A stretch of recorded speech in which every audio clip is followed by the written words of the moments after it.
market vyzerá ako vyzerá, ale myslím si, že pozitívne správy pre Bitcoin ako taký sú presne ukážky toho, čo robia rôzne obrovské fondy s Bitcoinom, aj napriek tomu, že to vidíme obrovskú stagnáciu, aj napriek tomu nálada na investovanie viaceré inštitúcie neopúšťa, čiže máme tu Abu Dhabi, ktorý má vytvorený takisto svoj suverénny wealth fond. Mubadala z Investmenty zainvestovali, alebo teda tí nakúpili 8,2 milióna akcií IB2, čiže v hodnote zhruba nejakých 437 miliónov dolárov, čo je úplne parádička. Toto nám môže ukazovať, že stále inštitúcie možno teda rozmýšľajú tak, ako by sme mali rozmýšľať aj my a proste počas tých daných pádov alebo počas stagnácie alebo keď ide tento market do strany, tak začali investovať. Takisto rozmýšľa napríklad aj Paul Tudor Jones, ktorý takisto nakúpil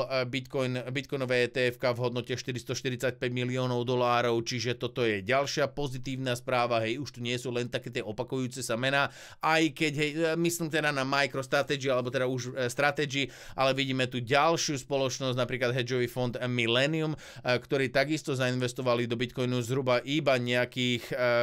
2,6 miliardy dolárov, hej, do bitcoinových ETF-ok, že majú teda zainvestované, nie je to čerstvá investícia, ale majú zainvestované, čiže to bolo možno takým tým troška prekvapením, hlavne je to obrovské číslo a takisto aj 182 miliónov dolárov do Etherových ETF-ok, čiže myslím si, že celkovo dosť dobré pozície, majú naložené 844 miliónov dolárov v IBIT a 806 miliónov dolárov vo Fidelity, čiže dosť dobré sumičky.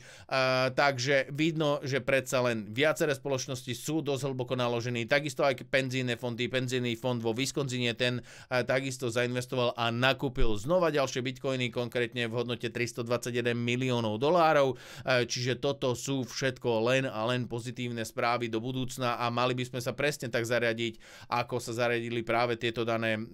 fondy, hej, veľké fondy, kedy možno nepozerajú z toho dlhodobého hľadiska na to dianie, čo sa deje práve teraz na Bitcoine a viem, že je to nudnejšie teritorium a obdobie, ktoré tu zažívame, hlavne teda po tej krátkej chvíľke, kedy sme vyleteli z hodnoty $60,000 na $100,000 a zase znova stagnujeme, čiže nemali sme tu nejakú takú tú šialenú eufóriu, ešte ani altcoiny sa nestihli nafúknuť, ale z toho dlhodobého hľadiska myslím si, že musíme len dať pokoj nášmu portfóliu a nepozerať sa na neho a dúfať, že to začne pomaličky dramaticky stúpať smerom hore a vyššie a vyššie.